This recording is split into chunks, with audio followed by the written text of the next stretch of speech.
to the republic for which it stands, one nation, under God, indivisible, with liberty and justice for all.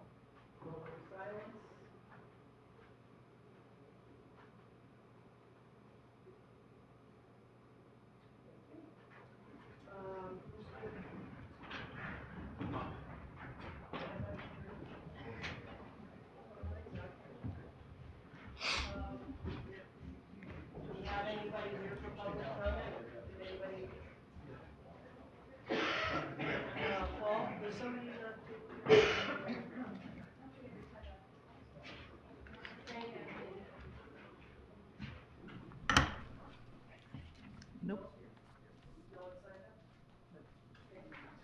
Public comment? I would actually like to do that.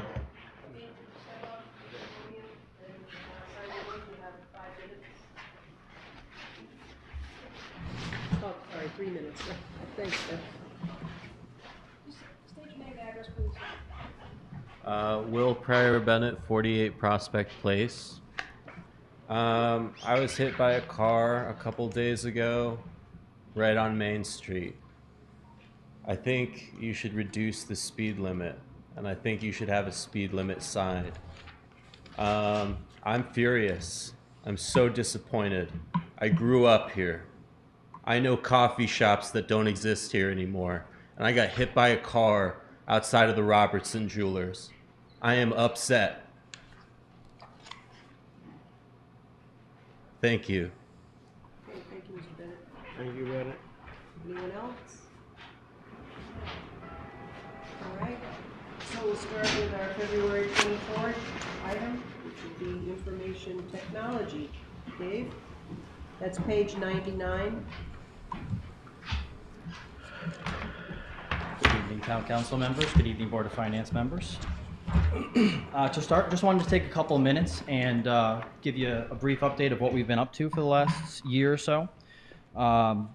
Foremost, I'd like to share with you, we've actually been able to attain, this time for the first year, a number of grants, including one for cybersecurity to the tune of about $90,000. That's allowed us to bring in a solution that proactively monitors the network for us and proactively will engage us if they see something malicious. Every single server, every single computer in town is actively being monitored for this kind of behavior.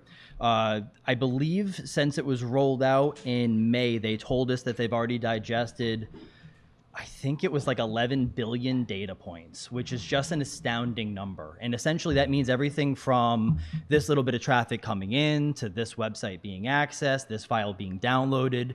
And on their side of things, they're able to take all of that data and come back to us with something that's actually pressing and concerning. One example we had, there was a computer that had an admin credential that was actively in use because it was doing updates overnight, but that's a little atypical to see something like that happening overnight. So they called us, myself and our systems administrator jumped on the phone with that remote party. We walked through the situation, identified that it was a false positive, and we went on with our lives. But that's doing two things. One, it's digesting an amount of data that there is no world that the 4 people that run this department could possibly digest on top of what we're already doing. But it's also watching for security issues while I'm dead asleep. There's no replacement for a service like that. So we actually have that through the tail end of 27. And during this time, we're going to look to see its efficacy, if it's a continued value, and we'll either look to continue to try to find grants to cover that for us, or possibly try to find a way to balance that into our budget. Nothing this fiscal year, though this is completely covered by the grants. In addition to that, we actually have pulled down 2 disparate grants from the Community Education Network for community Wi-Fi. One for $110,350 and another for $347,198. That's going to allow us to roll out public Wi-Fi at JPCC around the perimeter of the building, on top of the already available Wi-Fi inside the building. Youngs Field at the park, Clouder Valley at the park, and all of this is going to be at no cost to the municipality, essentially, outside of the cost of the grants. It's actually also going to be using the internet connection that the town already has, so we don't even have additional ISP costs that we had to consider for that. So those things combined brought in just this last year alone 500. I'm rounding up by about $1,000 here, but $550,000 worth of grants that the town was able to put directly towards some IT initiatives. And we also have another approximately 72,000 pending that we're very optimistic that we're going to get to help us replace one of our backup appliances and also to roll out a self-service password reset and unlock option. On top of making it so the employees are able to do their own password resets or unlock their own accounts, it'll also allow us to audit every new password an employee tries to set against a database of known breached credentials. One of these things that you'll hear from time to time is the talking about known bad passwords, like people using the password or people using the password 123456. Happens way more than you would imagine, and that's part of the reason for a database such as this. So we do have limited protections in place now that help us to secure it to an extent. We also have two-factor authentication, which means the employees don't just need to know the password, they also have to have something in their hand, be it a security key like this that they can plug into their computer, or they can even get a push notification to their phone. So they sit down in front of the computer, they click sign in, they get a pop-up on their phone. Hey, was that you? If they'd say yes, they're into their computer. And if they say no, we get an alert that there was possibly a malicious authentication occurring. So we're able to jump in on that. Some of the other things that we did that we're pretty happy with, we were able to coordinate with facilities, Gaylordsville Volunteer Fire Department, and our vendors to migrate their radio away from a telecommunications vendor that in September of 2015 was charging $270 a month. By July of this last year, that bill was up to about $3,900 every single month. We were able to move that to a connection that we already had to Gaylordsville through the Connecticut Education Network, and now it costs us absolutely nothing. It's completely free, and they have a 4-hour mean time to repair, which means that within 4 hours, unless it is an absolute catastrophic event, they're able to get there and get that service tuned back up again. That specific radio has that connection because it's the only one in town that doesn't have line of sight to the other radios. So in order for them to have communications, they need this connection. So again, we went from almost $4,000 a month, and that happened within 6 months. That carrier was desperately trying to quit us from that service, along with all the other customers who use it, and we were able to move that to a no-cost option that is actually a preferred technology and more reliable. We've worked with the youth agency to help improve their communications with the public, whereas before they had individual phones at all the different schools. Now it culminates into the town phone system, so it can reach their staff on their cell phones no matter where they are. And I'd say that's about what I want to highlight for today as far as what we've done the last year. I will say that as far as our service desk, I'm really happy with our numbers. In the last year, our staff have opened 1,471 tickets, of which we've closed 1,442. Our average satisfaction rating from our staff is a 5 out of 5. Out of all of those tickets, 241 of our employees, or 241 tickets, have gotten a review. Those come anywhere from phone calls. We got 570. Sometimes we get emails, online requests. There is a ticketing system. As far as breakdown from the different groups, municipal employees as far as Town Hall, Senior Center, JPCC, Public Works accounted for about 995 of those tickets. The PD, another 337. The Public Library, 125. And though we no longer supported them, we also had a couple from HVHD. They've actually moved away from the town providing their support, and they now use a private company. And with all of that, our resolution, our own internal goal, which is our SLA of 4 days resolution time, has been met 95% of the time. And that includes on projects or things where an order needs to be placed. So I'm really happy with these numbers, and I'm also thrilled that our employees are giving us those reviews and telling us that they're happy with what we're doing. At the core of what our department does is we are foundational. We need to be on top of our game if the rest of the staff in municipality can effectively do their jobs. I know we're doing well when our staff kind of forgets that the technology is there. If they're keenly aware of the technology, it probably means they're having a problem and we're not really doing what we need to be doing.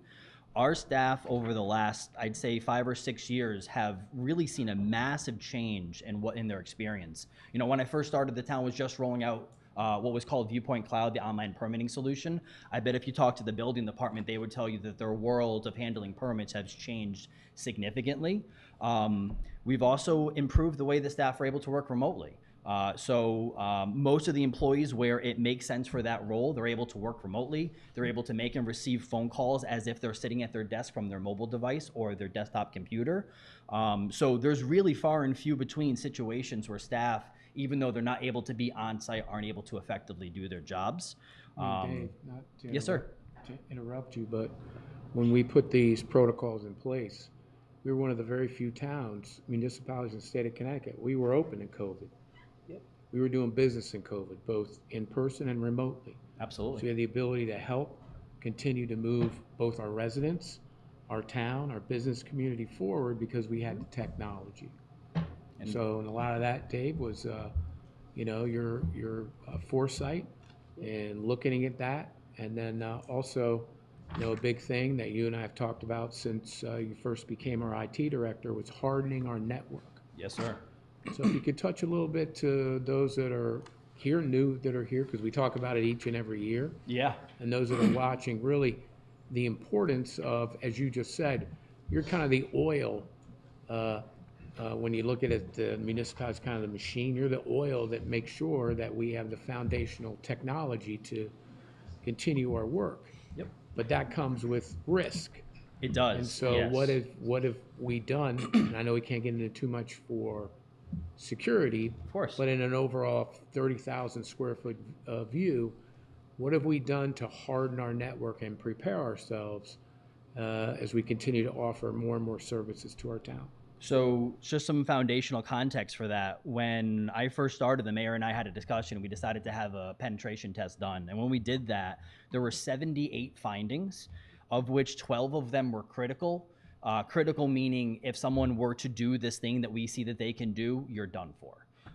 There were 37 high, 23 medium, and 6 low findings.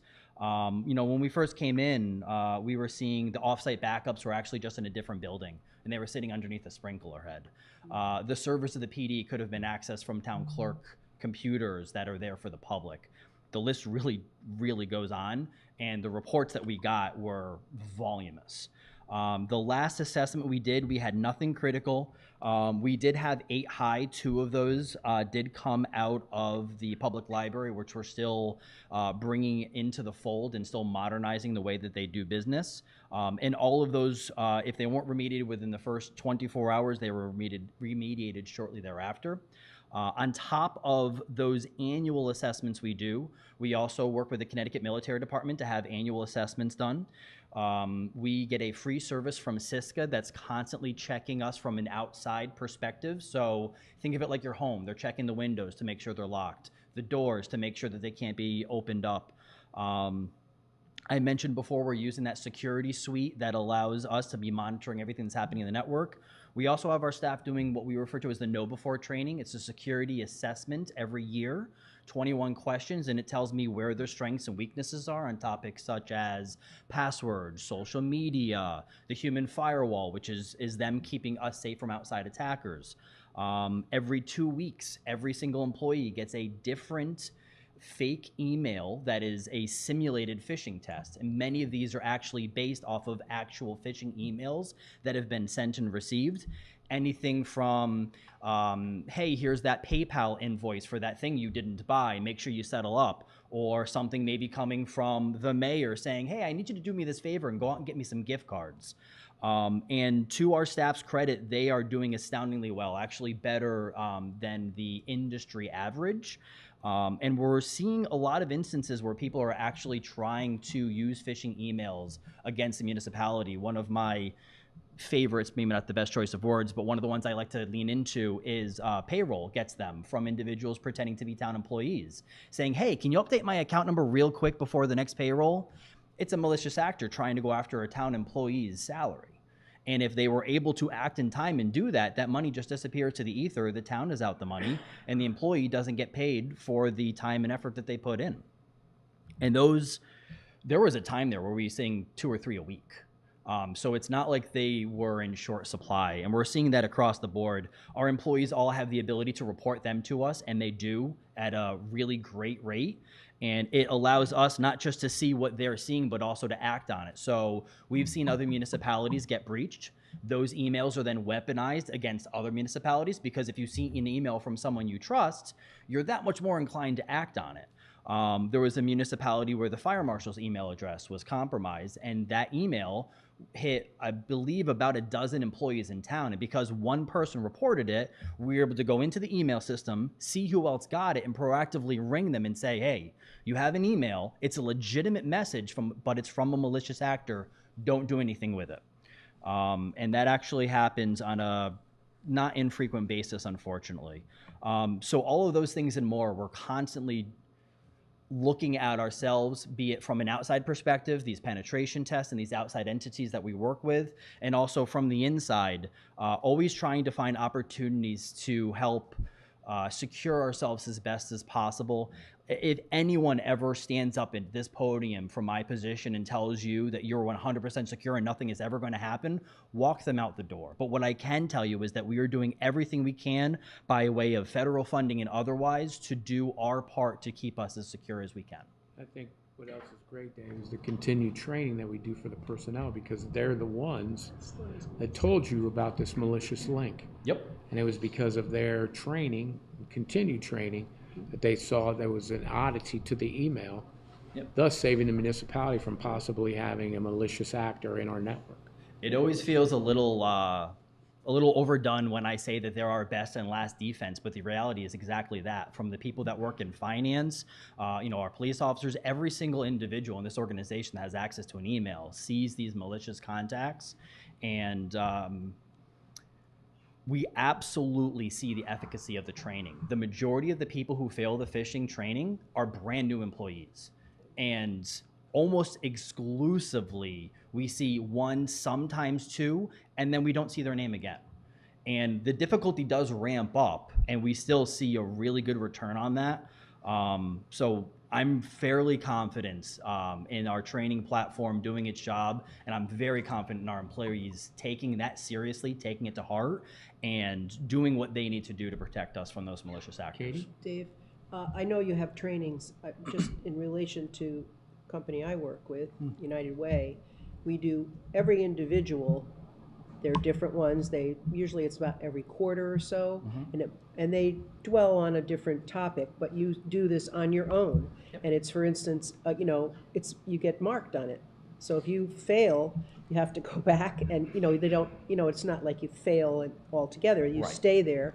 And do you do those? So every single year we do the assessment, and that has the 21 questions, and based on that assessment, so out of that they get training, and then if you ever fail a phishing test, you do get remediative training. Okay, so then on a quarterly basis or any other basis, every single employee does not have something comes up and it tells you have 24 days to do this process. It takes about maybe 15 minutes.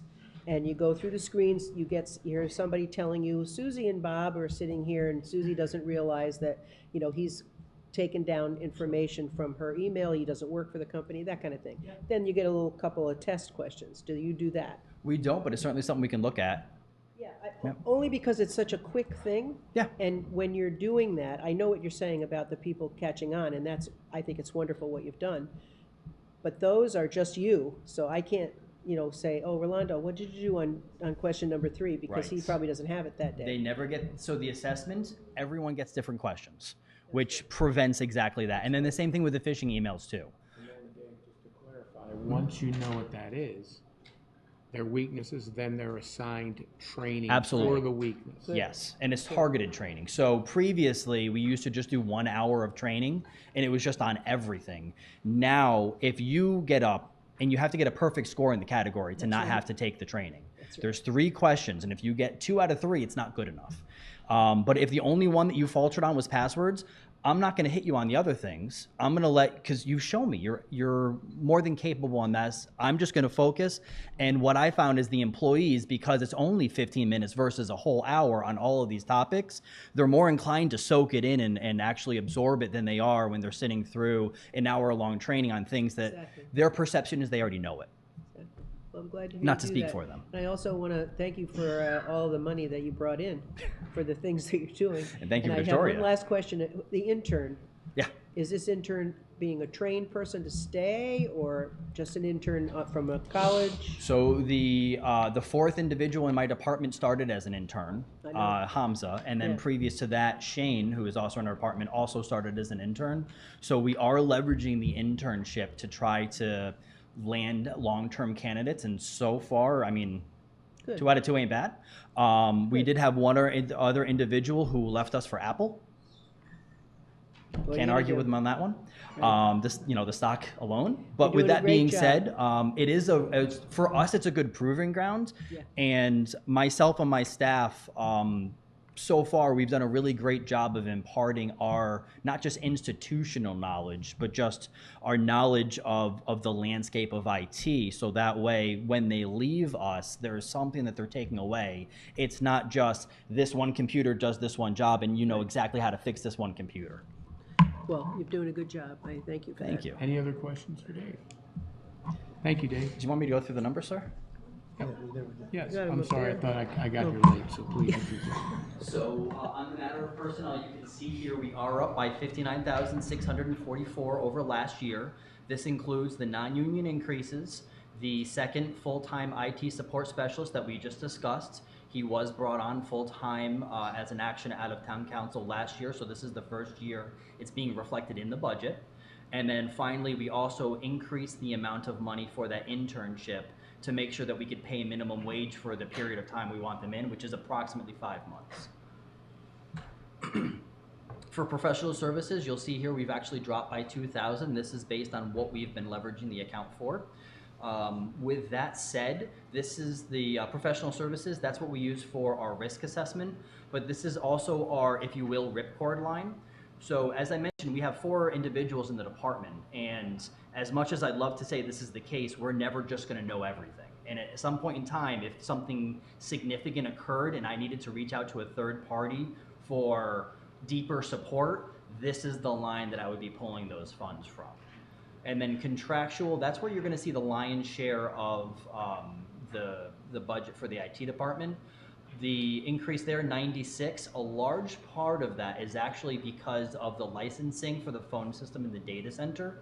Previously, that was paid for as part of a lease. That lease was approximately $80,000 out of the telephone line of the town's budget.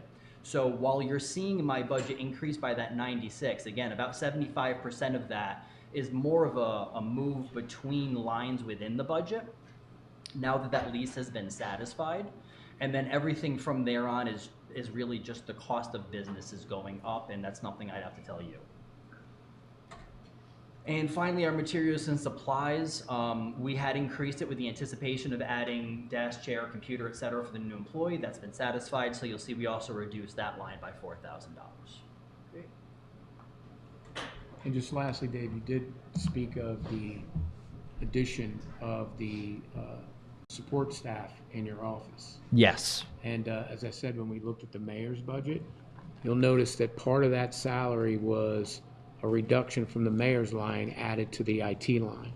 We were going to be putting in a administrator. We've taken that and then really repurposed those funds to really go to a better need, which was an IT need. So that's where you see. So really the delta in that position is neutral because we've taken it out of the mayor and economic development side. Which is greatly appreciated. Absolutely. Any questions or concerns? Any other questions for Dave? Okay. Thanks, everyone. Thank you, Dave. And if it's okay with the council, if we could just real quickly, because their budget's going to be maybe a minute, if we could have the center cemetery come up, because I know Ms. Sinello's got an important, you're going to be taking off tomorrow, right? I think you're heading out somewhere tomorrow, right? That's page 152.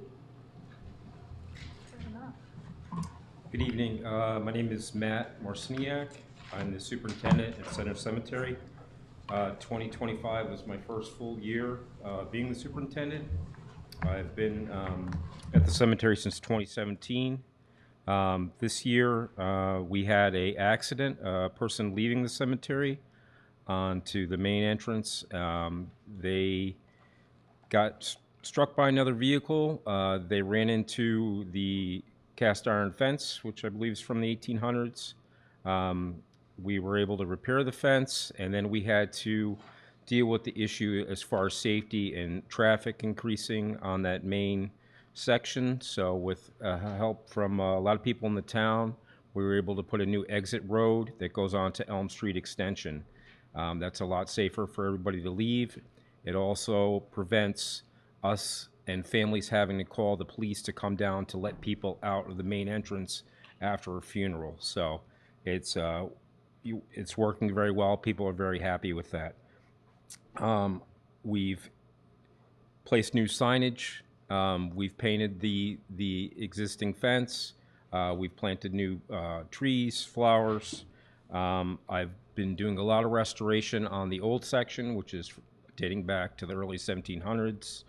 I've sprayed all the stones with the biological cleaner that is not harmful to the environment or the stones, and you'll see them brightening up, and that'll clean all the organic and the pollution that's on them now. So a lot of the money that I've gotten from cleaning stones for families, I've been able to use that for restoration on the older section, and people have also donated to us to help me get all the materials that I need for that. So in addition to helping all the families with burials, and I make myself available to them, we're trying to work very hard to get the cemetery the best it's ever looked.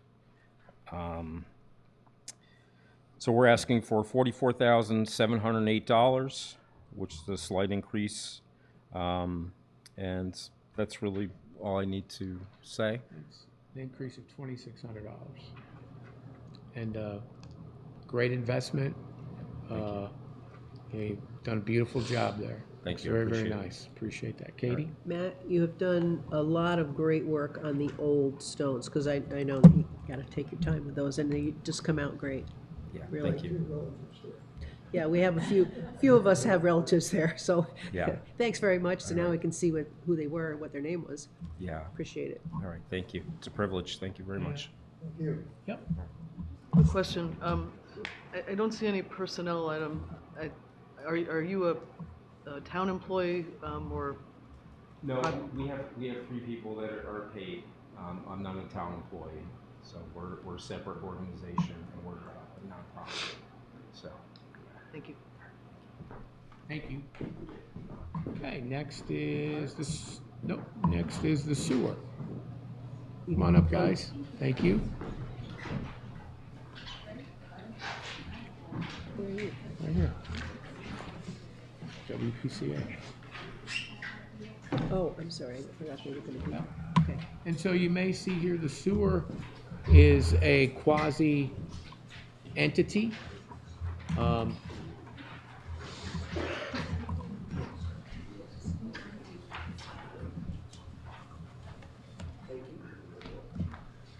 Thank you.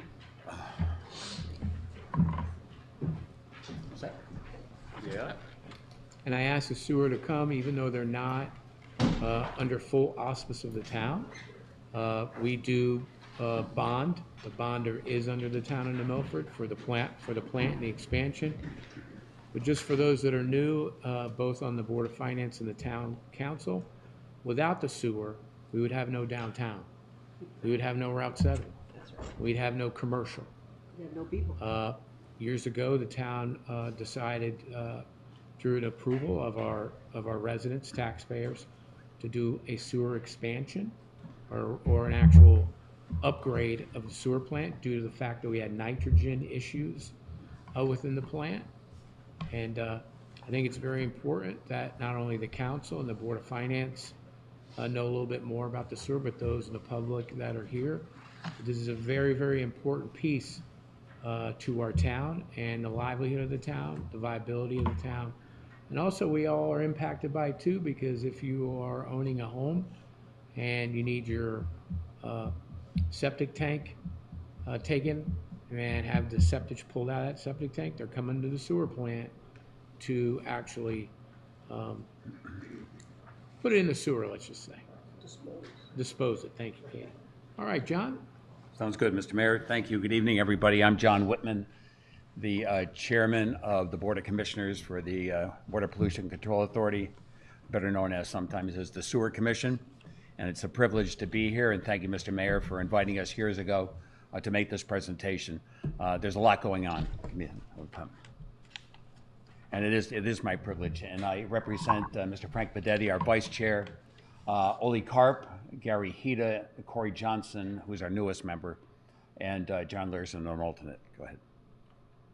And we're going to talk tonight about I'm going to show you our management and staff roster. Then I'm going to turn it over to Kathleen, who's going to talk about our budget. And then the two gentlemen are going to be talking about our CMOM program, telling you what that is about, and our FOG program, and a little bit about our nitrogen program. Go ahead. So with me tonight are Michael Ducey, our Class 4 Chief Operator and Process Manager. Kenneth Cook, he's a Class 4 Operator and our Operations Director. And Kathleen, who has the role of Business Manager and also Employee Development. So we have one person tracking all of that. And we're very proud to say that over the years, we have ramped up the classification of our operators. We have Matt Cook, who is our Class 3 operator. He is the coordinator of our CMOM and FOG program. We have Ian Mendez. He's a Class 3 operator. That's just this past year. And he's our safety steward. We have one person who is definitely devoted to making sure everything is safe.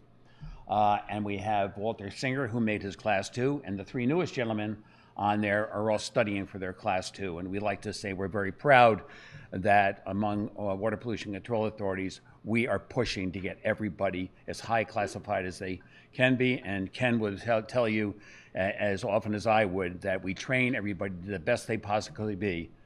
And if we lose somebody to the industry, well, okay. But we want them the best qualified, most educated people under our wing, and hope to keep them for the long term. Go ahead.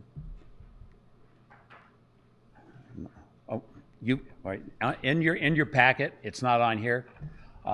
In your packet is a photo, and every Thursday morning at 9 o'clock, we have a staff meeting.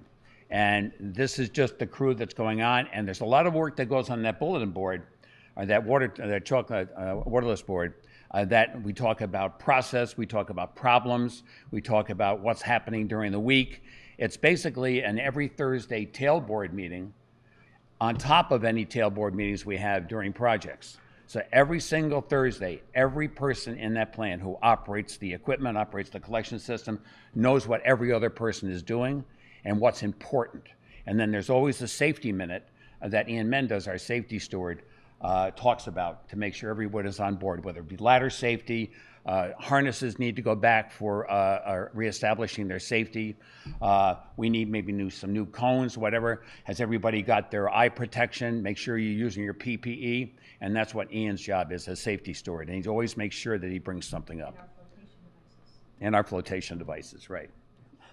So I'm going to turn it over to Kathleen, our business manager, and she's going to take you through the budget, and then the two gentlemen will take it from there. Thank you.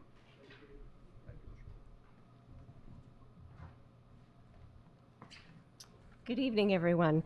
So if you look on page 2 of your packet, you'll see the WPCA 26-27 budget. First line item is our salaries, which includes overtime and holidays.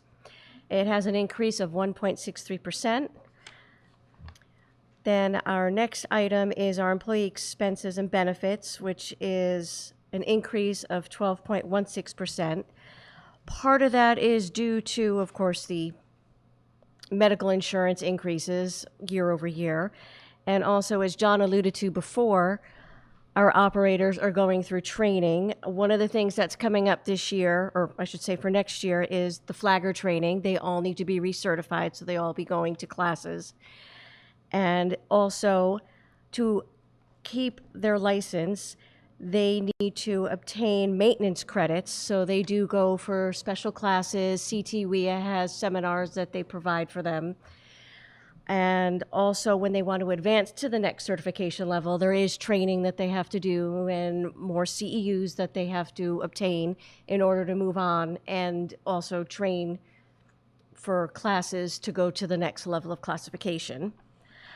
Our utilities has a very large increase of 29.6%, which is due to our electricity rate increases, and also we did have a telephone increase.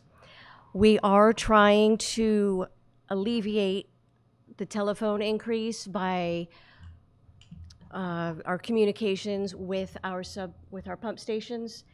They are right now landlines. We are looking into possibly going cellular or radio communications with them to help alleviate that cost.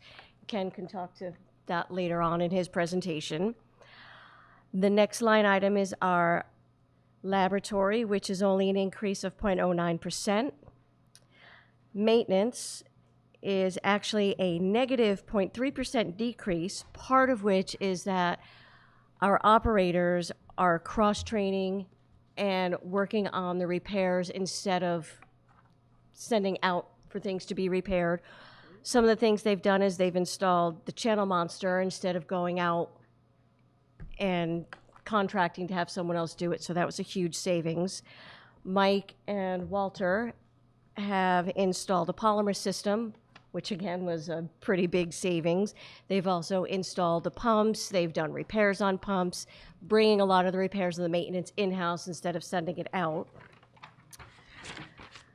And the next is our process expense. As we're turning the page to second page, just for those that may be watching and maybe some of the newer members on the Council and Board of Finance, you can see a big operating expense number at the bottom. The town of New Milford, in the budget, does not give you that money. No, we are So- self-funded. Correct. So just so everyone knows, we're not giving them money. They're getting No. their money through Our whole the is sewer- through the sewer use charges that we charge twice a year for any resident that's on the sewer system, and also through the septic that comes to be processed through the plant is where we receive our funding from. So tonight, we're just, because they're tied to us in certain ways, it's just important that we know really what they do, and really the impact that the sewer has on the vitality of the town, economically and also as a community, because without it, you don't have certain things, downtown, Route 7, Route 202. Well, it is one of the things too at the meetings that we have on Tuesdays. You know, people like coming when they have the sewer. They don't have to worry about getting their septic tank pumped out instead of every 3 months, 4 months, depending on the size of their business. It's definitely something that people look for when they come to town. So on our process expenses, we do have a significant increase of 27%, which is mostly due to Synagro, who processes our sludge and solids. We had a meeting with Pat Rumkowski, who is our representative for Synagro, back in October, and she had told us that they were closing 3 facilities up north, and they will be closing more as they're starting far north in Maine and upstate New York and actually working their way down, mostly due to the EPA regulations and things like that. It's just not feasible for them to have them open. We do have a low solids percent amount, which kind of makes us undesirable to some facilities that they have. We are working on increasing our solids. We're looking at increasing polymer, trying to get it up to a 20%, which would be ideal. As Pat says, do what we can to get that rate, and we'd be able to open up to other opportunities for us to send our solids somewhere else. So that is one thing that we are looking to help reduce the financial burden with the processing expenses. And then we have our miscellaneous expenses, which is a 34% increase, which is due to a new line item called community engagement, which we are printing out educational displays and materials, looking to send stuff out in the billing where we could send little flyers, foldables out, basically telling them a lot of people don't understand, grease doesn't go down the drain. It's not good. Or for instance, the flushable wipes are not really flushable or disposable. They will destroy the sewer system. We've had so many times the guys have cleaned out the pumps and everything, so we decided to get a little proactive and start educating the sewer users on what can and cannot go down the drain. And we actually were at the community engagement at the library at the end of January, and we had a really good response, and a lot of people enjoyed it. They had a microscope kind of showing them some of the stuff that's in there. It was really, they did a great job on it. And we look forward to doing more things, possibly, the farmer's market, goat days, maybe having a booth at the arts festival, just to, educate people on the sewer, because a lot of people think you flush it, it's gone. Doesn't always happen that way. That's why they just flush everything and anything. Yes, Yeah. absolutely. That's great that you are teaching. No. Not exactly. They're not disposable, and they do clog it. They're not biodegradable at the rate they express they are in packaging. Right. Yeah, they're bad for septics too. And then we also have our overhead expenses, which is a negative 3% decrease. And then last item is our capital expenditures, which is no change. So I will turn this over to Ken Cook. He will go over our CMOM and our FOG program and any other processing questions you may have.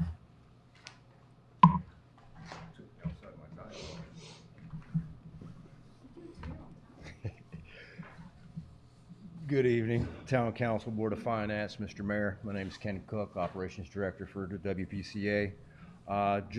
Before I start on my dialogue, Mr. Resso had alluded to future communication changes at the plant.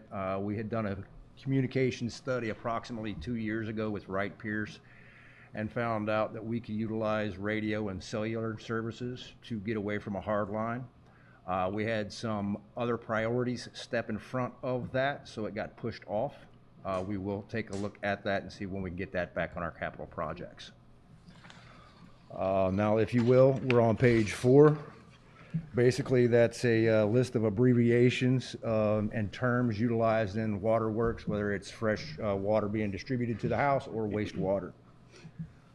If you'll look at page 6 for me, unless you need any, please, yes, sir, unless you need definitions explained on 4 and 5. Page 6 goes over the FOG program. I'm not going to go down each bullet item verbatim. I'm just going to run through a pretty general statement. In short, the FOG program's purpose is to mitigate sanitary sewer overflows and process interference by removing For those that may be watching on TV. Yes, sir. When you're saying FOG, what does that mean? Fats, oils, and greases. Okay. That was actually going to be in the very next part of that statement. By removing the introduction of fats, oils, and grease contaminants from the collection system through the means of pre-treatment by devices of grease traps and oil water separators. The implementation of an online reporting system for use by both the food production establishments and by the haulers that are removing the solids and the greases from their tanks has been established.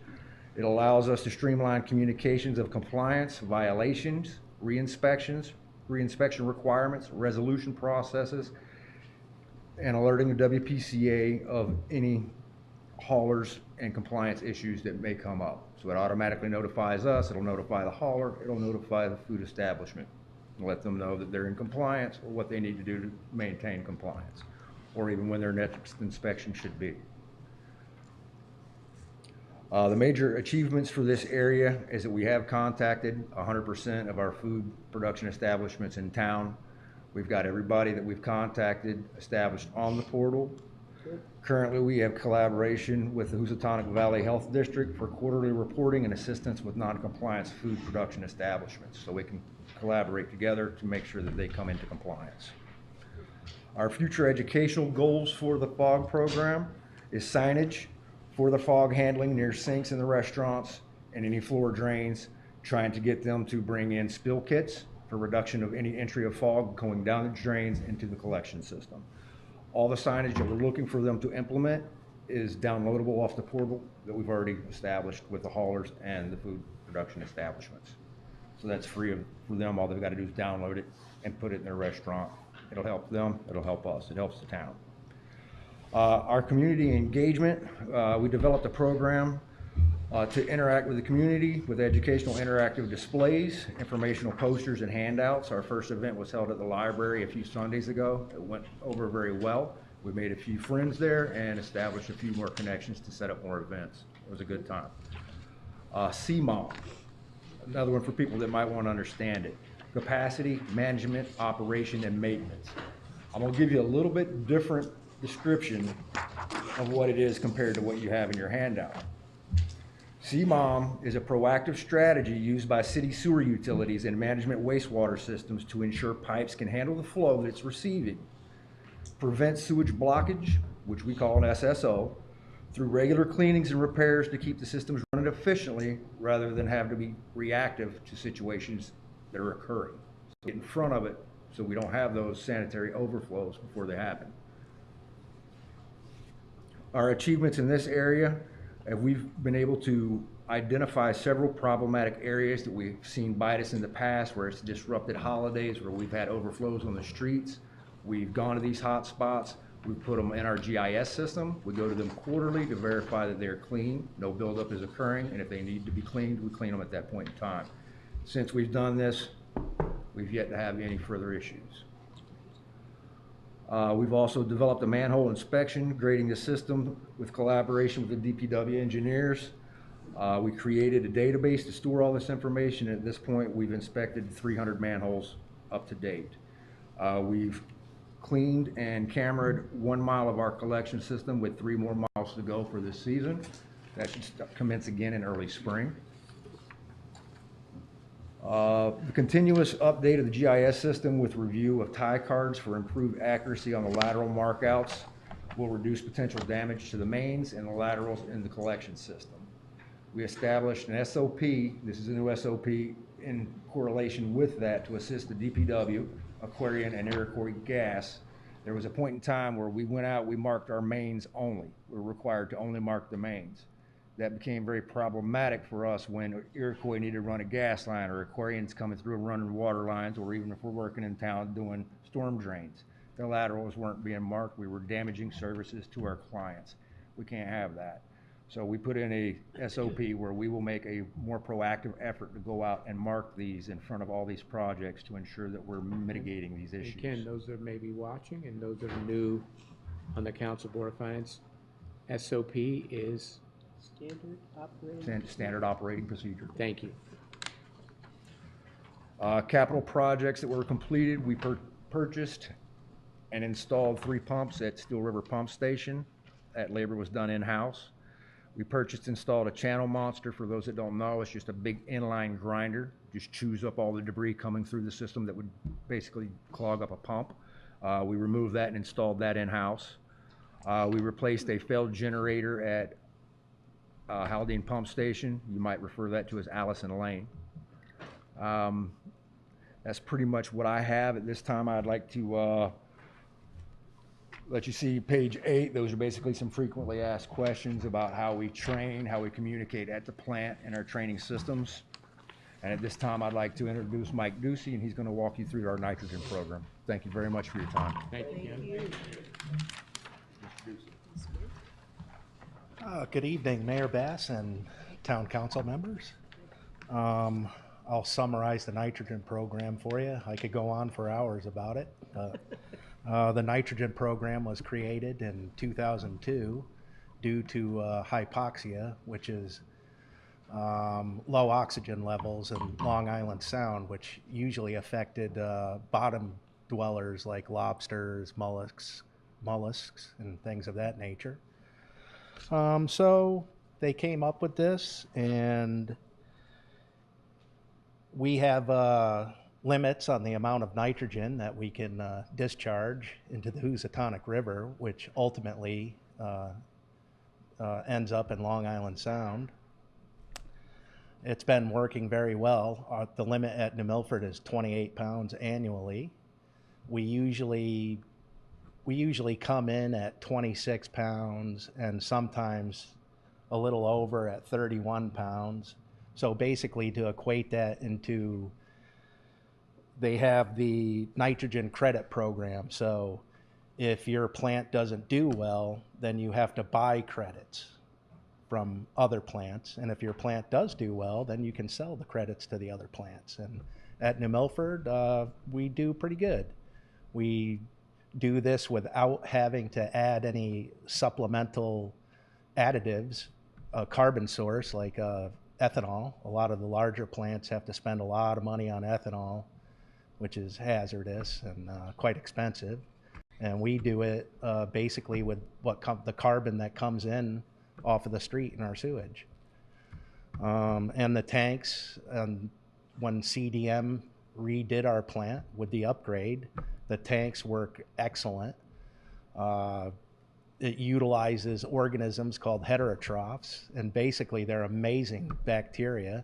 They will take nitrogen that was once aqueous and process it, and then it goes into an outfall where it air strips, and then the nitrogen goes back into the atmosphere where it's benign and doesn't cause any problems whatsoever. And it saves the town a lot of money as well with that upgraded plant, because one hiccup, like one bad month can cost upwards to like $11,000 to $12,000 for 1 month. So times 12, that wouldn't be a real good thing. So we're doing well. For just the standard public, so the sewer or septic comes into the plant, it then gets treated. Mm-hmm. And then the effluent gets discharged into the Housatonic River. So could you expand more for maybe people that are want a little bit more? How, in a better term, clean is the effluent that is discharged into the Housatonic River from the sewer plant? From all the analytical data that I've observed in our plant effluent, after all the waste is treated and it's discharged into what's called the surface water, the Housatonic River, our water is cleaner than the Housatonic River. Yep. It's very low in all the various constituents. Phosphorus, nitrogen. In the summertime, we have ultraviolet lamp disinfection. So recreational users of the Housatonic River, whether you're canoeing or fishing or things of that nature, the water, we have a great kill of E. coli. We have low counts. We can have upwards to 410 colonies on one Petri dish per 100 milliliters of sample. We generally only have 4 to maybe 30 on the colony. So the water is very clean. I know in speaking with you guys before, obviously, everything runs on revenue versus expenditure. So what are some of the things that maybe we could think outside the box? Because a lot of our department heads that have come here before and talked about other revenue sources. I know one that I never really thought about that you guys did was we do have a lot of recreational areas in the region, not just New Milford. And a lot of those recreational things allow for overnight guests. Could be RVs. You can discharge your RV waste. Oh yeah, at the right sewer down plant. at the plant. Yes, absolutely, and we've got that too on our website as well for public awareness, as well as septage, a list of approved haulers that you could hire to bring septage to us, Really? and to make the public more aware of their options for disposal of their tanks on their personal property. So a quick question. Could you accept more than what you receive sewage-wise, septage? To a degree. We can only accept so much septage because septage is very strong. It's a lot stronger than regular sewage that's dispensed from a business or a household to the street, because it's in a tank that basically collects a lot of solids, and all the wipes and rags and the debris that you talked about. Or a good analogy of how I would compare regular domestic sewage that comes in from our collection system versus septage that comes in from a truck from tank pumping would be like chicken broth compared to chunky chicken soup. To keep it simple. Yeah, So it's much stronger. So you have to be careful on how much of it you process. That's right. Because it's not, even though it's a lesser amount, it's 5 to 10 times stronger than regular sewer. So when people say, you should take more, that's not the case. You don't want more. You don't need more. No, you can take some, but you have to be very careful on how much you take. Because then you could have a bad month with the nitrogen program, and and that's now you're up costly. to $11,000 bill, Yeah, $12,000 bill. It's a give and take. Sometimes you can do more. Yeah, Sometimes and it's you can driven do by less. weather as well. Of course. Like right now, septage, only a little bit because it's very cold. So the bacteria that we utilize to keep it simple, it works better when it's warm out, and it doesn't work well when it's cold. It's sluggish, and Good. so that's usually when if we have very hard winters, like this year. I don't know. It's too soon to tell. We might have a good summer. Please don't say. But No more snow. Any other questions for the WPCA? Thank you, guys. Okay. Thank you. Appreciate it very much. Thank you. And Thank you. Have a good evening. Keep us going. Excellent. Next is Lou and the Commission on the Arts. Lou? Page 178. We have revenues, which are, Lou, I'll let you do your presentation first. Good evening. I'm Lou Mandler from the Arts Commission. First, little general things about the Arts Commission. For many years, the Arts Commission focused primarily on the Carol Sing in December and the August concerts on Saturday evenings. And then in 2013, largely through the efforts of Diane DeBriel, the Gallery 25 was begun. And Liz Rosiello is going to join me and talk about the gallery because she's much more familiar with the inner workings of the gallery. But in the last 6 years, we have been on a quest to make the commission more visible, strengthen relationships with different arts organizations, and to bring more people into New Milford because of the arts.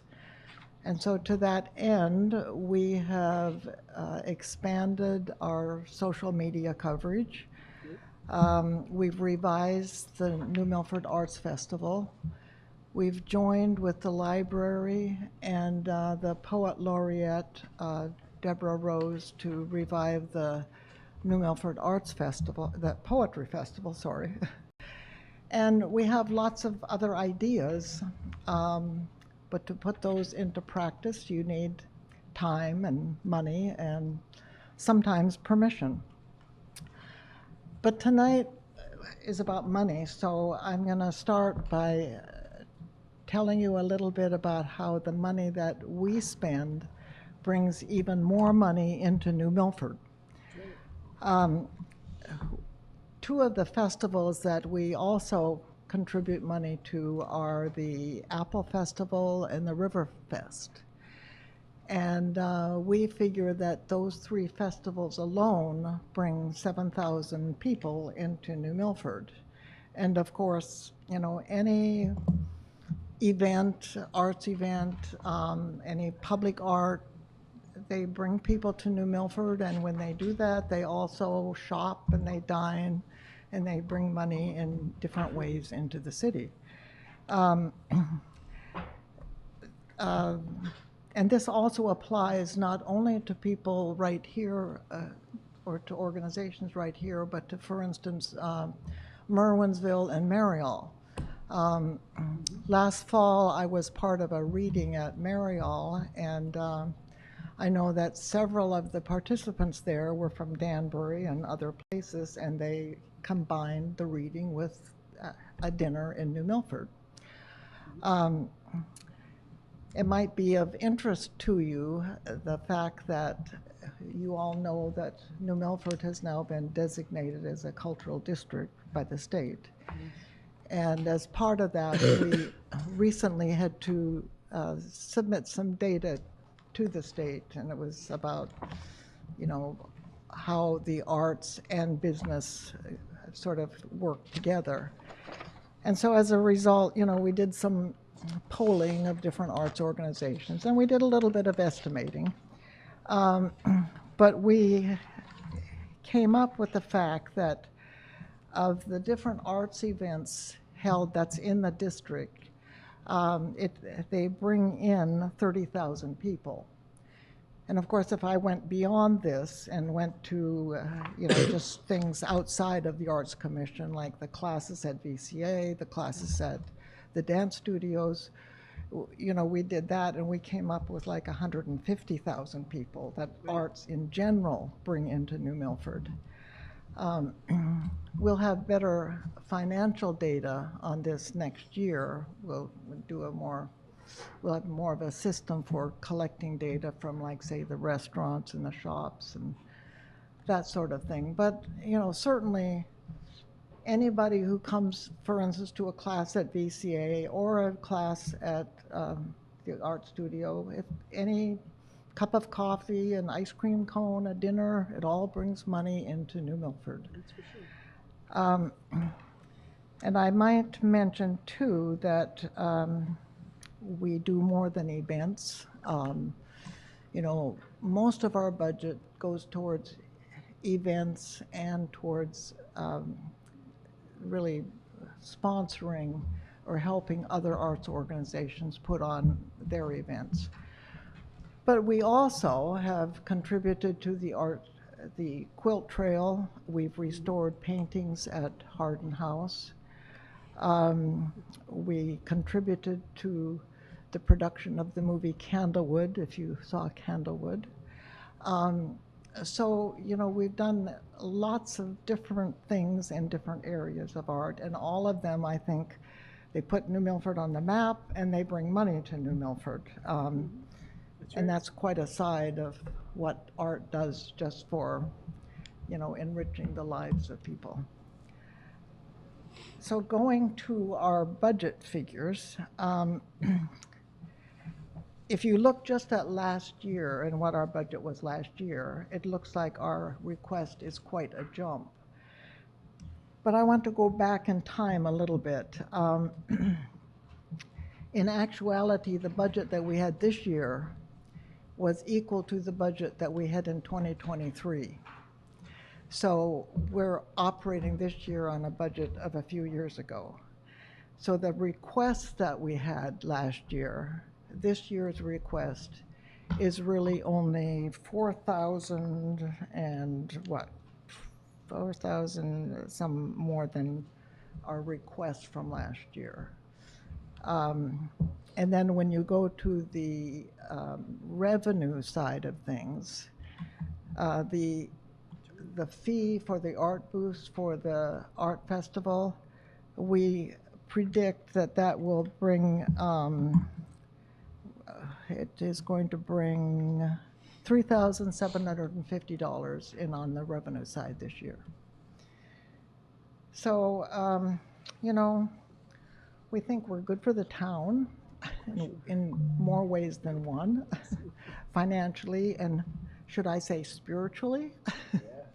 And I want to say too that I'm really pleased with our commission. The commissioners are all invested, they have good ideas, they work, and I want to say too, to thank you to the town council and the mayor for the past budget support that we've had so that we can, you know, make the progress that we have made. So, you know, we hope that we can work together to make New Milford the best town in the USA. Love that, Lou, and you know, this is part of our effort, our rails, so to speak. This is part of why people come to New Milford, live in New Milford. Part of it has to do with the Commission on the Arts. As you had said before, we are now a cultural district, and that means a lot. People have moved into our town because of events like this. We've had additional movies. I think now we're about 11 in the last 4 years. And they come here when they have their site selectors. They come here because of the atmosphere. They come here because of the people. They come here because of the community. Same with businesses that have moved into town. They come here not only for a workforce, but they also come because they see the vibrancy. And that has a lot to do with it, with your commission, Lou, and the vibrancy that you bring to these and your support of these other endeavors that we have. And I can't thank you and the commission enough for your continued work. And it's paid wonderful dividends, both economically. I know we've talked about it before. If you just use the film denominator, is for every dollar you spend, you get 9 back. And we just use that same denominator, you know, $9 on 40, right? So that's a very good multiplier, good ROI, return on investment, that I think the town would make. Katie? I just wanted to say, Lou, that you were the big help in working for the cultural district. You really did a lot. You did everything right up to the little gala thing we had to welcome everybody from Hartford and Mayor Furman. Yeah. oh yes, and Leba, of course. Yes. But I can't say enough about how you've got, you know, we used to have this beautiful arts festival on the Green every year, part of the COVID fallout, I guess, like our fair days, and you brought it back to really being someplace that those of us who remember how great that was, it's even better now. So I thank you very much. I know how hard you work Well, to thank make it you. happen. And we have a lot of work to do. We have a lot of things we'd like to do Right. more. And, you know, I've lived in New Milford for decades, and it's really been wonderful to see how New Milford, you know, when we were here years ago, it used to be scary to walk down Railroad Street. But, you know, all the restaurants that have come in and some That's really right. cool shops, and, you know, we can just do more, I think, to bring more people in, and art is one of the ways we can do that, I think. Yes. So Liz is going to talk about the gallery. Gallery 25. Hi, good evening, Mr. Mayor and everyone else. Thank you for having me. And so I'm Liz Rosiello, a New Milford resident, and I became the co-director this last year at the gallery. I'm an artist, and I do a lot of the workshops there. And I want to give you some of the results you may not know about what the gallery produces in revenue. In the last fiscal year, we did $35,000 in revenue, and that's our gross profit, and the town takes 20% of that, so $7,000 is raised for the town. But we also have all our members. We have currently 22 members, but we range between 18 to 20 members to 25. We want to get to 25 members. We're on the grow, and so they pay $100 a year to the town of New Milford, and so it's another $2,000. And then we also have hanging fees for non-members who can participate in one of our art shows. And so it's over $10,000 that we raised in that last year for the town of New Milford.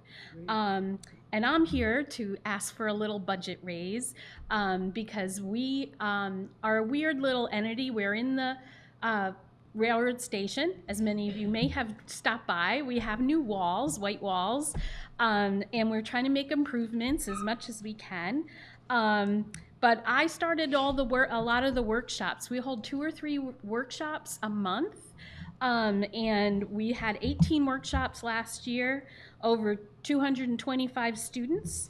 And then we do art shows, but this year we're increasing the amount of shows we're doing.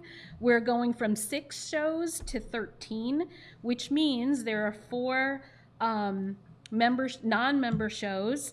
There are 3 library shows. We're working hand in hand with the public library to bring some of our artists into the library. And we're also putting in a young artist for the high school students to have a show in August.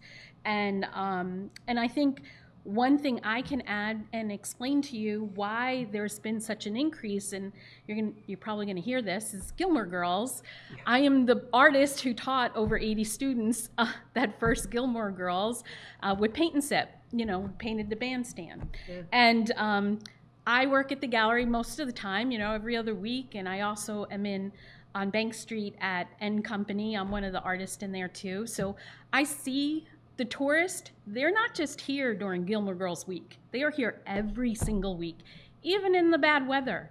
They're from everywhere. They're from different parts of Connecticut. They're from all parts of the country and other countries. So every time, and I've made little postcards that have the gazebo on it, or the bandstand, excuse me. But anyway, so we're involved. This Gilmore Girl thing, I don't know how long it'll last, but it is making us a tourist town. And every person walks into the gallery on Railroad Street because they're parking there. Yeah. They come to the gallery. It's really nice. And our sales have just increased greatly for that. So our budget was made about 10 years ago, or there's not a lot of records about how Gallery 25 worked, but it was $4,000, and we've been running on the $4,000 budget all these 10 years, and we just want to increase to $6,000. We're definitely making the money. We don't take tax, the taxpayer doesn't pay into that. We basically have to meet our budget every year, which we have, and then some. So that's really our ask. The improvements, like I said, we're adding more shows to get more involvement of local artists. We're growing our membership. And also being the cultural district is so important. And we're a visible sign of the cultural district by having that gallery. By more members, we can be open more hours.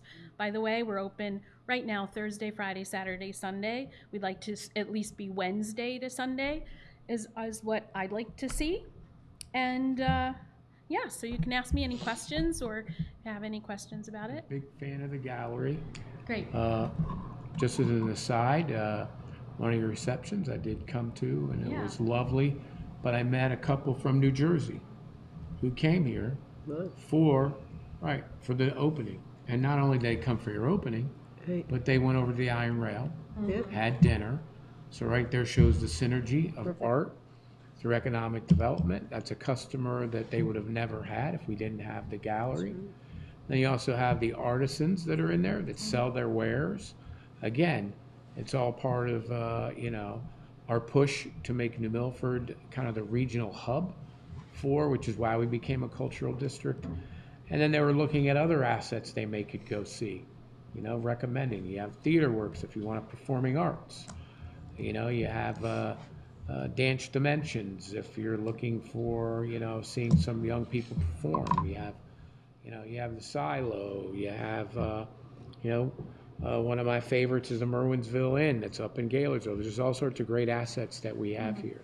And obviously the Gallery 20 Village Center of the Arts. Gallery is one of those main points, and it really helps create that vibrancy in the downtown. It does. Almost when I'm there on a Saturday or Sunday, most of the people, clientele coming in are really people that just ate at Theo's Diner or the Iron Rail, or they ask me where to go eat, and it just makes it a lovely outing for people that want to, you know, just see some artwork and go and shop in some little shops, and you know, it makes our town so nice because every person, especially people from other states, like across the country and Midwest, you know, everywhere that I've met people, they're like, we love your town. We want to move to your town. You know, they really do. They find our quaintness and how nice and friendly everybody is real important. That I had a young couple. It's like, oh, how much are the houses around here? And they were from, like, I think New Jersey. So I was like, yeah, it's very affordable compared to New Jersey. Exactly. You know, so. Great. Any questions with Gallery 25 with Lou and the Commission on the Arts? One Yep. question, Yeah. I'm not sure if it's for you or the mayor. You talk about the percentage of gross revenue that comes to the town, and I don't see it reflected on the revenue side. Is that because it's? Oh, I thought Olga was be here. If they do more than, say, the budget for 6,000 that you say, or say it's 6,500, then that would be considered surplus money. It would be above the budgeted number. Well, how it works is when someone comes into the gallery and buys something, all that money every month is given to the town of New Milford, and us artists they literally take the 20% off the top and then send the check to the artist that sold something. So it's immediate that the town gets the money first. Does that help? No, yeah, that's I don't know how the budget shows it, right? But and then show the $6,000. it shows the 6,000 budget part, but not the revenue part, right? Which she was asking, right? Because that's excess. Well, we're It's asking the from excess- 4,000 it's to the- 6. It's the excess Excess. is what Olga puts in the book. It's the excess, because the Okay. rest is your money, which would be almost self-sustaining. Right. We are pretty much Yep. self-sustaining. Yeah. Yep. good. So we don't Thank you, reflect Liz. the revenue. I guess I can ask Olga sometime. Yeah. She We could- don't seem to be reflecting the revenue. It must get caught somewhere. Okay, I'm just curious. Sure. I'm delighted. Olga, I'm a I guess, huge can fan. answer I'm the there question. many times a year. Huge fan, so. Okay. Great. Any other Thank you, questions? Liz. Thank you. Thank you, so much. everybody. Thank you, Lou. Thank you. Thanks, guys. Thank you. Next is Park and Rec. And that's on page 180. Oh. Right away, turn it over. So we're going to start with the revenues, which is page Okay, so- 38. 38 revenue. After Dan and Denise do their presentation.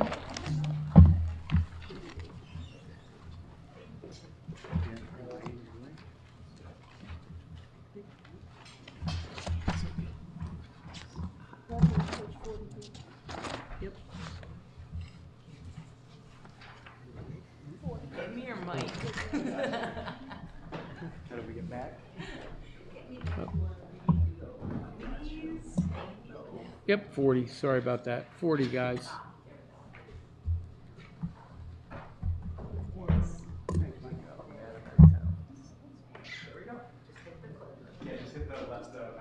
Okay.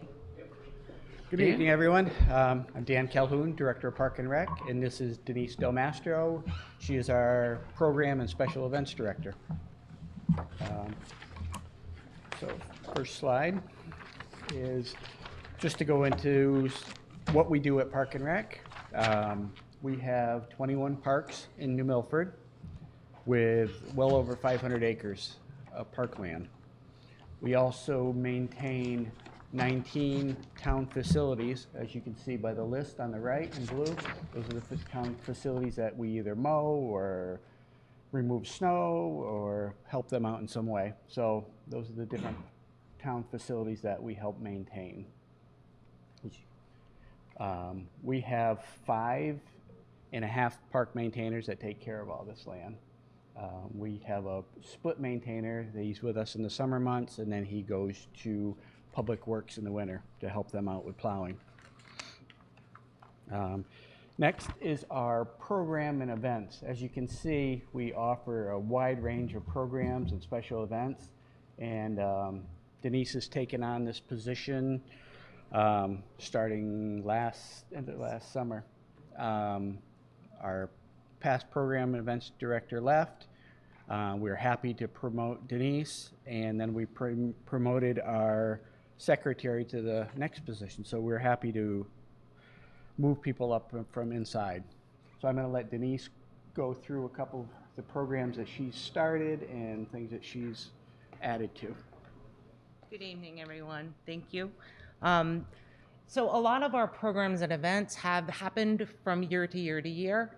I've been with the department since 2023, been in this position since August of 2025.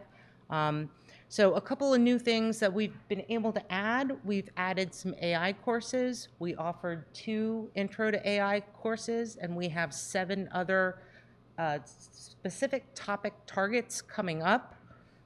We were able to bring back some of the community ice skating events that were held at Canterbury School. I don't believe they've been held in recent past years. We had 2. We had one at the end of 2025, and we just did our second one February 8th. Those were sold out. We were limited to 50 skaters with Canterbury School numbers, so we were happy to see that. We did a little survey to find out what our crafters in the community were looking for, and coming back to us, we had some interest in offering some family crochet classes. Our knitting and crochet instructor had been providing those specific classes, so she added a family crochet event. So we just started that in January, so we're about halfway through that session. We just started a new program for our toddlers and preschoolers this past Friday. It's called Fun with Food, Colorful Kitchen Creations. So that's a brand new instructor that's joined our programs. So we're excited to see what other things that she'll be bringing to us as we move along. We also brought in 2 photography courses. We've just finished up a session of intro to photography, and then we have youth sports photography that's kicking off next Wednesday. So those are a couple of new programs we've added. Some of the events that are happening are historic ones. We have the Easter scavenger hunt that will be April 22nd. We have our Family Fun Day, May 9th. We're doing Earth Day at JPCC on April 22nd, and I'm actually talking to the sewer people because I want them to come to that one. Katie, did you have? Good idea. Oh, thank you, thank you. Just at Lynn Deming Park opens the Saturday of Memorial Day weekend. We're going to do some pre-season sale passes over at JPCC, probably mid-May. So again, there's a lot going on. We try to offer something for every segment of the population in the community that we serve. Our summer camp program has opened up. Spring soccer registration will open up very soon. Those are both very popular programs that bring in a lot of participation. So I'm still in the learning curve of the position, and I'm learning a lot thanks to Dan and thanks to the mayor as well for taking a chance on me. So any ideas of things you'd like to see us be able to offer the community? Be happy to, would love feedback. Always do. So, thank you. Okay. Great. Okay. Yeah. Okay, so this is some of our actual revenue generators that we have in Park and Rec. A lot of them are our parks and recreation programs. All our programs are self-sustaining. We also have all our passes for our parks, especially Lynn Deming Park. We have boat slips. We have 82 boat slips at Lynn Deming Park, which is a huge revenue generator for the town of New Milford. We also have boat launch passes. We have one-time passes. We have day passes. We have our regular park stickers, which we sell well over 1,000 park stickers every year. We have canoe and kayak racks at the lake that we rent out. We do a lot of parties and picnics in our pavilions in town, which there is a small fee for that. We also have our summer day camp, which is huge. We probably have 300 plus children involved in that. It's a 6-week program throughout the summer. We also at the lake, if you're at the lake with your kids or your family, we do rent paddle boards or kayaks, things like that. If you want to take it out for an hour, you can do that if you want to try it out. We have usage fees for the parks and all our program fees. So like I said, all our recreation programs are self-sustaining. So this year, we know that it's going to be a very tough. If you could, before you get into the numbers, one of the other things, as the youth agency does, one of the things that you guys do in the summertime is you offer a summer camp. Right. And really important, especially for working families that need a great atmosphere for their children. If you guys could talk a little bit about the summer camp. Sure. And, Yeah, so it's a 6-week program when the kids are on summer vacation. We are 6 weeks, Monday through Friday, 9 a.m. to 3 p.m. During the day, the kids are not just sitting in a classroom on their phones, they're playing sports, they're doing arts and crafts, they go on a weekly trip, whether it's to Lindeming Park or to visit one of our other parks. They go to amusement parks, bowling, all those types of events. So they're kept very busy. So our hope is that when the kids go home, they're tired, they've been outside, enjoying the outdoors, not on their phones and playing video games. It's a huge program, and we hire a lot of kids from New Milford that are first-time jobs for them for summer camp counselors. So it gives back to the community also and gives these kids their first job experiences. I know, Dan, we retooled the summer camp program, I think about 4 years ago now. Right. Where we made it more centric, where they're doing a lot more things than they did before. Yes. And we saw growth in your guys' summer camp attendance-wise. Right. Like last year, Denise, about how many students, or I should say children, were in the summer camp program? So overall, we probably serviced well over 300. Not every camper comes for the 6-week session, so families can purchase individual sessions. So say you're going away for 2 weeks in the middle of our camp, you still can do camps 1 and 2 and camps 5 and 6. So you can do a la carte as well. We do a field trip every week, and so previous field trips have included Quasi Amusement Park, the zoo, I forget the name of the zoo. Oh, Beardsley Zoo. Beardsley Zoo, the Norwalk Aquarium. Yep. Jumps. Jumps in Danbury, Yep. I think that is. And then local ones as well. They've gone to Bank Street Theater.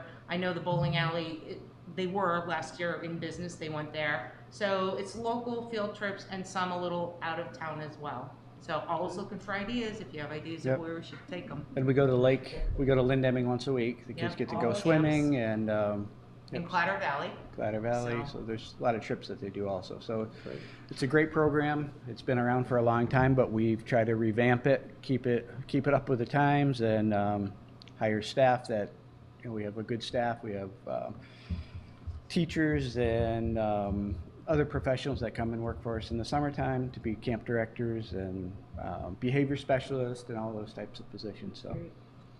And one thing you'll see in the revenues, and for those that were on the Board of Finance, because Dan came with Alfred, the chairman, to ours for the fees, to approve the fee structure this year. So every year annually do this. And they let the town council know there is no increase in fee cost except for one, and that was for the boat slips, which we sell out every year anyway. So you see the increase in revenues, and that's because of the additional programs that they're doing and the additional attendance that would be within the programs. Right. So We had a great year last year revenue-wise. This year, we're holding our own. I think it's a little tougher times for people. We're seeing that people are keeping their wallets closer to them, unfortunately, but we're trying to keep our prices down, and so it's still affordable for everyone. Yep. So we are asking, we know it's going to be a tough budget year and tough times for people. We went through every line item, really tore it apart, and we were able to have a 0.63% increase, which is $9,317 over last year. That's on a $1 million or our requested operating budget is $1,475,609, which is, like I said, only 0.63% over last year. A lot of those increases for this are contractual in regards to our Teamsters that work for us, our Nutmeg union secretary, and also minimum wage went up this year again. So we had to cover those costs. So those are our big increases this year. Yeah, go to the last one. And our goals, which we try to do every year, we try to continue to provide, affordable programming to the residents of New Milford and try to offer something for everyone, not just, sports or anything like that. We try to offer a little bit of everything. We try our best to maintain, clean and safe parks throughout New Milford. We increased our revenue slightly, but most of it was through new programs and fees for the boat slips. Some of our goals this year, we'd like to replace the park signs. They're starting to show their age. This is a capital item. We'd like to upgrade those signage so everything looks the same, everything is clean. So first thing people see when they visit our parks is a nice sign, not a dilapidated sign. We also are gonna, 3 of our classrooms in John Pettibone that we use for programs do not have air conditioning. So in the summer, as some of our kids can tell you and our counselors, it's pretty warm in there. So 3 of the rooms we're gonna try to we have to upgrade the electrical and actually put 3 units in. Another thing that we'd like to do is the basketball court at Youngs Field that has some minor cracks in it. We'd like to fix those before they get any worse. And one of the bigger items is repairing the siding and roof and put a new water fountain at the Lindeming Bathhouse. The roof is well over 25 years old, probably 30. So it's time for that to be updated. And another thing, based on some recommendations from police and our IT person, is to upgrade our security cameras at Lindeming. We're going to upgrade the cameras that we have, but we also want to put some license plate readers because we've had some vandalism in the past and our technology is not good enough to actually pick that license plate up. We can see the vehicle, but we can't get the license plate. So we'd like to add that feature. So those are our big goals for the year, and I'm here to answer any questions that you may have for us. Just really quick with the air conditioning repair, is that a full HVAC repair, or is that like a split system? It's or just is regular, units? it's electrical and some just window units. Because there's no, it would be a lot more if we tried to put ceiling units or roof units. It'd be quite a bit of money. So we're just looking to retrofit those 3 classrooms with AC units. But you're getting a new water fountain. At Lindeming? Yeah. We're trying. Okay. Yep, with a bottle filler I hope also. so. Yeah, that's good. Yeah. Any other questions for Dan or Denise? Do a great job. All right. Well, Thank you, guys. everybody. Have a great evening. Appreciate it. Thank you. Yeah. Okay. Great. Next is the Children's Center budget. Yep. Page And- 167. And that's page 167. Also in your supplemental book, Yep. there's a letter, page 15, from the Children's Center. Yep. They were closed, I believe, today, right? Because the school's Think so, closed. yeah. So basically what they talk about is they want to, you can see the increase, 167, you said, right, Katie? Yes. And you'll see the increase from the Children's Center request of about $20,000. And years ago, I believe 1973, don't hold me to the exact date, but the town had asked the Children's Center to be our representative when it came to subsidizing those that couldn't afford childcare. And that was in part of our economic blueprint that we have here in the town. that was done in the 70s. That was part of our whole platform. It's in when we go to our bonding council too, as part of that, as part of our strategy as a community. It's our community, I'm trying to remember the exact name for it, our community engagement that's required that we need to have as part of the community. The state of Connecticut, OPM has that as well. I'll send that to you guys. It's pretty thick, and you can take a look at it. So we had asked the Children's Center many, many years ago to take on that endeavor, of which they do. So they'll have the sliding fee scale when it comes to childcare. We've had, before, we've had single parents that have come in here and talked about the ability to go to work because of the Children's Center. It's been able to help them. We had one lady that started as a bus driver and ended up being working as an accountant for a corporation, and was able to do that all because she had the ability to have a place to bring her children that was affordable to them. And you'll see that their appropriation, the increase was due, whether it be to their medical insurance, some additional contractual costs, and that you can see is their increase of $20,000. Does anybody have any questions on their request? Okay, next is the Housatonic Valley Association. That's a $350 request.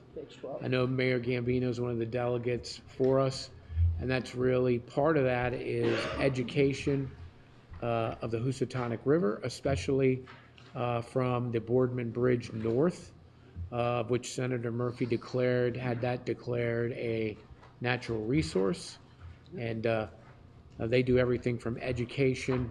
They also have some cleanup in the summer. I believe they do one cleanup kind of north in the Kent area, up by Boardman Bridge, where they do some stuff. And they also advocate for the river. That's a $350 expenditure. Does anybody have any questions on that expenditure?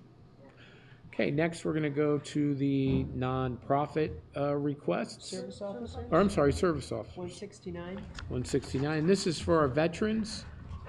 And as you can see, their break-offs. From this, we purchased the flags that you see,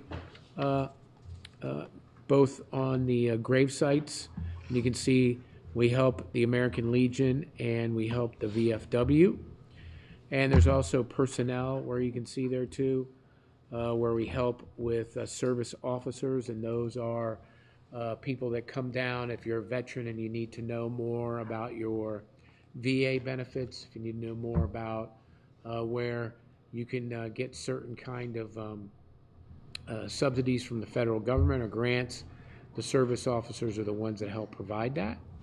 And then you see we also help with putting flags on the gravestones, wreaths and whatnot there. And they're requesting this year $7,300 because they had a little bit of money left over from last year. Any questions on the service officers?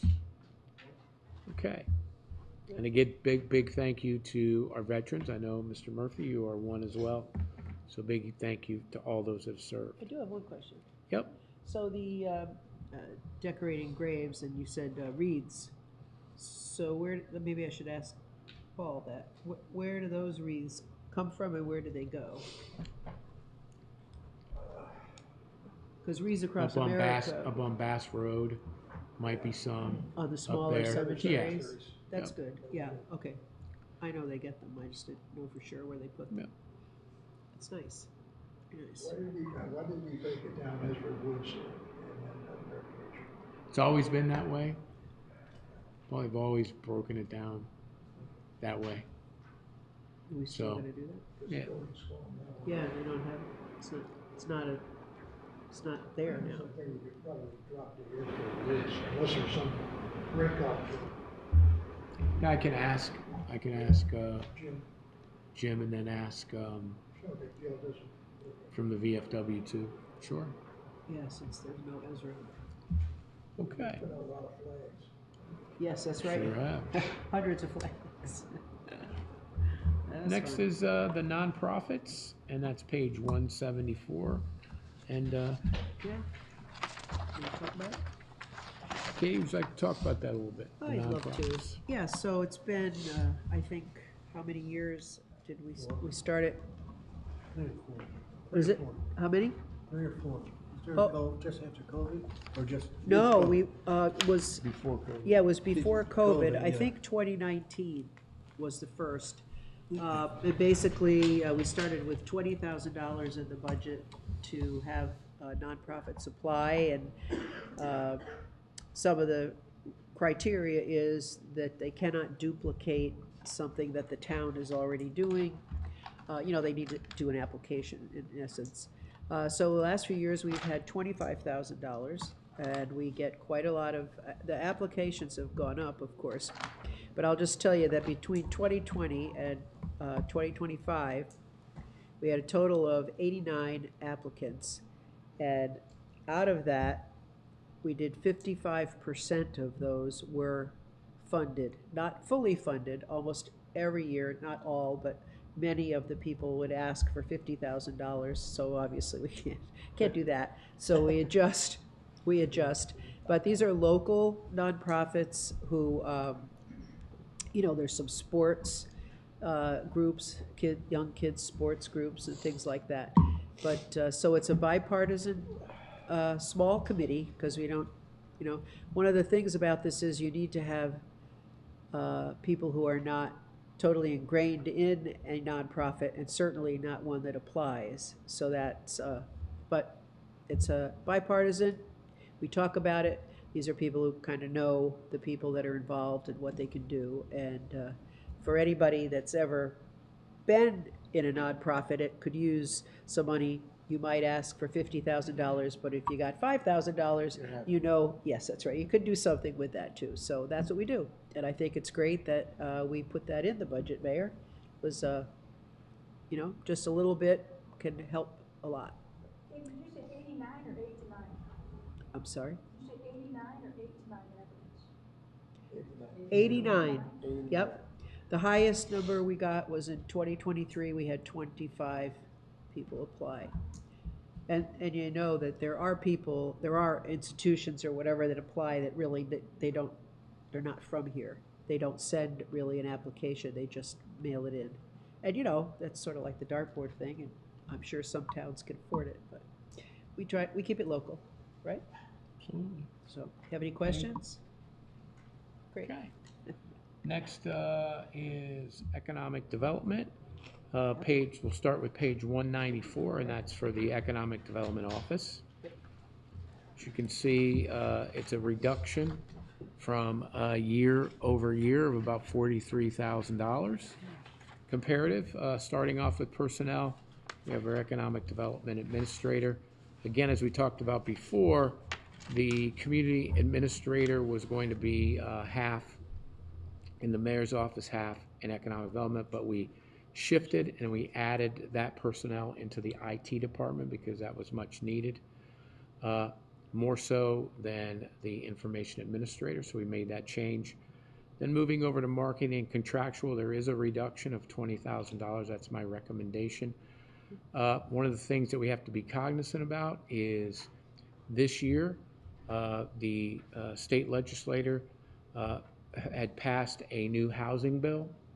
Within that housing bill is the town is going to have to come up with a affordable housing plan. That affordable housing plan has to be done by June 30th of this year. So we're going to be using some of our money this year for contractual services to fulfill that obligation, but it's going to end up being an ongoing obligation, number one. Number two, also, there's a bill that's going to be going currently through the legislature that is going to be conditionally impactful on the town, of which we're going to have to hire consultants when it comes to what are, for a better term, fair share of housing, which includes both affordable and regular market rate housing.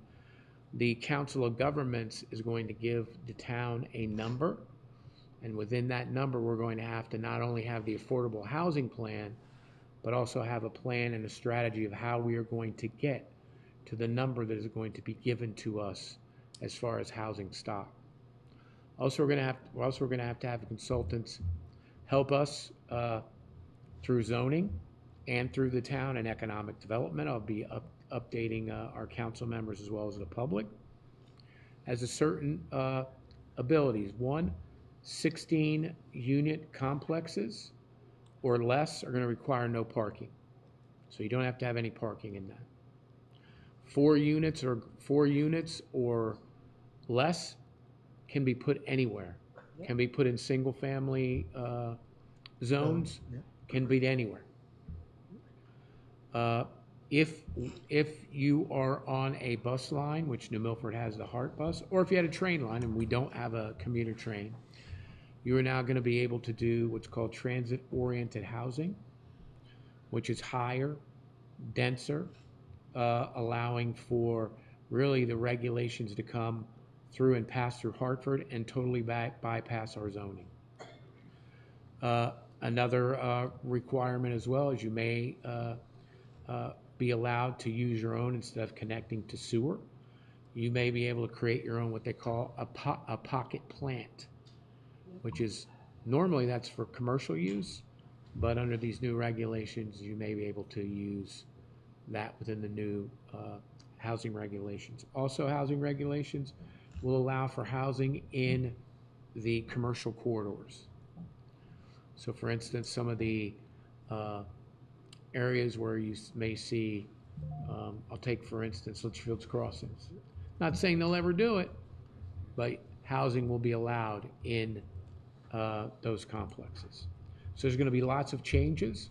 We're going to need some expertise when it comes to that. That will be paid through this line as well. And I'll be updating the council as we go through more of this change. I'll be talking more about that at our council meeting Monday night as well. Commission services, the Film Commission asked for an increase from $4,250 to $4,800 as they continue to get more interest in film. And some of the things they do is like they take them to different locations and whatnot, so expenses for that. But doesn't that, let me just say this, to interrupt you for a minute, that brings, the fact that we do that, as we already heard from the Arts Commission there, right? That Yeah. it brings people in. So it brings people in, not only that, but for instance, when they're filming in New Milford, they need to buy lunches for their people. Exactly. They either have Yeah. a canteen, which Joe Lenoche has done several of those, and he's in the Milford business. Or they go to any one of our restaurants here. They also, if they need something for their sets, they go to, I know Home Depot is a national chain, but they're in New Milford, and they have employees from New Milford. Then also the credits that you see, and I'll give you an example. So we had a film last year that came here, and they were coming under the auspice of what did they call it? Convoy, thank you. So they came and visited saying, we are this small film called Convoy. We're just going to shoot in the morning. It's going to be a young man and a young girl. They're just going to ride right across the green. Right? Okay, that sounds great. How many people? Oh, 8 or 9 people, 10 people there. Okay. Next morning I come to downtown. It's pretty much shut down. Yeah. What? And there's not 4 or 5 people there. There's like 100 people here. And to make a long story short, it wasn't Convoy. It actually is going to be a blockbuster movie called Matchbox. And they shot with John Cena and who's Jessica LaBelle? Jessica LaBelle? That's it. As the stars, and these are them as their children. And to make a long story short, the producer, who was actually overseas, had fallen in love with the pictures of everything of New Milford. And he said, I want to do more in New Milford. And why I bring that up is in the credits of this blockbuster film is going to be the town of New Milford. And we have other movies, so that could bring even more people that want to come and see our town and other films. But it's kind of like little building blocks, and it continues to grow and expand the business. And we have the producer from Candlewood over there, and his films as well.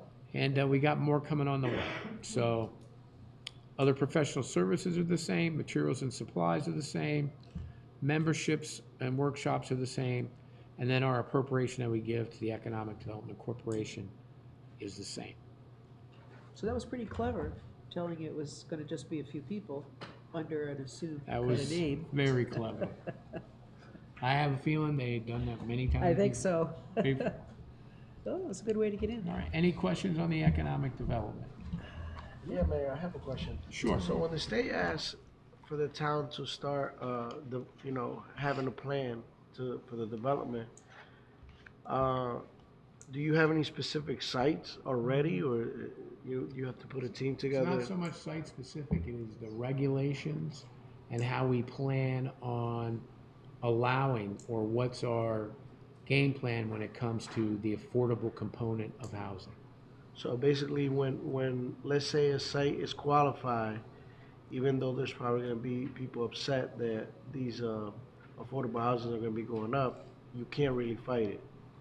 So an example, you see that's had a lot of bit of back and forth, that I hope by summertime would be finished product, is the affordable 830G, they call it, Yeah. project, is next to the police station. Yes. That bypassed our zoning and bypassed just the health and safety. As long as the health and safety component is applicable, then you can do that. So it bypasses our regulations. Okay. It's built. But being the largest in area in the state, Yes. You could imagine they're probably thinking, this is a gold mine here that they could. Now, is there a huge need for affordable housing in New Milford? Absolutely. Yeah. And how you get there and how you make it so that it is something that keeps with the character of our community and also helps our community, because we do have people that work in our supermarkets, they work at the hospital, they work in our elderly housing, whether it be Village Crest or Candlewood. They need a place to live as well, so it's that balance of how you do that. Also our seniors, those that are downsizing, which is a big need through our Camoin study, to also those that are on limited budgets like Butterbrook, which is done by HUD. So it's that just balance that the consultant's going to help us really configure as to how we can really help all of our citizens, no matter what their economic base or revenue comes from. Right. Thank you. Any other questions? Okay. All right, that's it. All right. Today. And that's it for tonight. I actually had a couple of questions. Can anyone hear me? Yeah, Yep. Yes. Okay, thanks. So with respect to the nonprofit contribution committee, I do run a nonprofit organization. I would love to serve on that committee. Would it be possible for me to serve on that committee? I can't answer that now, Ari. The people that have been doing it, as I said, it's a very small group. So the fact that you are involved in something that might preclude you towards others, I don't know. We'd have to talk about it. I mean, no more than the United Way, right? So. I don't vote, so there you go. I just sit there and make sure. Well, but I mean, I would just like to be part of the discussion. I mean, minimally, I would like to attend the meeting. I think, as I said, Ari, we could talk about it, okay? We're not gonna discuss it now, and I'm not gonna say yes or no. We'll talk about it once the budget is approved. You all right with that, Mayor? I look forward to that conversation. You okay And with my that? second question is, Yeah. with regards to the Affordable Housing Plan Committee, I actually served on the bipartisan Affordable Housing Plan Committee in Danbury under Dina Esposito's mayorship. Would it be possible to serve on that committee? I do have experience doing it Ari is a professionally. I think Ari is a things that I'm involved in. I think Ari is a council member. We're going to be, all the councils are going to be involved. And also we're going to be bringing in the housing partnership. It's part of, they have their own committee here. It's part of town, and they'll be involved in that as well. So I think all of our stakeholders will have an opportunity to Yes, really opine on this, that's right. as well as our zoning commission.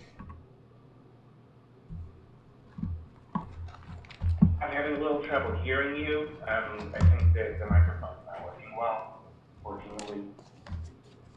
But in Danbury, the way that it was run was there was a committee that met regularly, and then the committee reported to the town council, but the town council wasn't involved in all the committees. There were some town councilors who were on the committee, and I would like to be on the committee if possible. I appreciate the offer, Ari, and depending on how we go with it, whether it's through the zoning commission, because it is affordable housing and it does impact zoning, we'll take up your offer, and I appreciate your offer by wanting to be part of the committee. Thank you. And my last question was regarding something that came up at the previous meeting regarding the senior center. I was surprised to see that a decision had been made to put it under the social services. And I was wondering about the position of the director of the senior center. What are the plans for that individual's employment? Would they continue professionally as the director of the senior center? Sorry, great question. I had let the council and the Board of Finance know at that meeting. As Jasmine, who is the director, would continue on as the director, should be really focusing on making the senior center the community center for seniors. So it's really growing that part of the business, so to speak, as we are going to be really populating the bottom floor since Loaves and Fishes has moved to its own location. So it's actually growing the programs that are in there to offer more programs, educational and recreational, to grow those programs for our seniors as they continue to be a thriving, increasing part of our population. She'd also be one of the persons that would be in charge of the busing that brings we have 3 buses, 2 that go full-time, that bring seniors not only to the senior center but to their destination points, whether it's shopping or whether it's to appointments, and also helping with the different types of nonprofits that work with the seniors. For instance, whether it's getting food to the seniors or whether it's doing the chores program. So she also is going to be interfacing and interacting with that as well. So she's going to have a very busy schedule, really hitting those target marks to really help our senior community, making it world-class, as we all know we want all of our departments to be. Thank you. I really appreciate that. Is it safe to say that nobody would be losing their position in the course of this transfer? No, in the budget that I proposed, there is no reduction in staff. The only change would be the municipal agents then would fall underneath the supervision of Ivana, who's our social services director. But there would be no reduction in staff. Should be here tomorrow. Thank you very much. Thank you. I appreciate it. All right. Walter. A motion to recess the Board of Finance till tomorrow evening at 7 o'clock. All in favor? All right. And for the town council, a motion for tomorrow to recess until tomorrow night. Aye. Thank you. All those in favor? Aye. Thank you, everyone. Appreciate it. Thank you, everyone, for tuning in tonight. Thank you. Pete.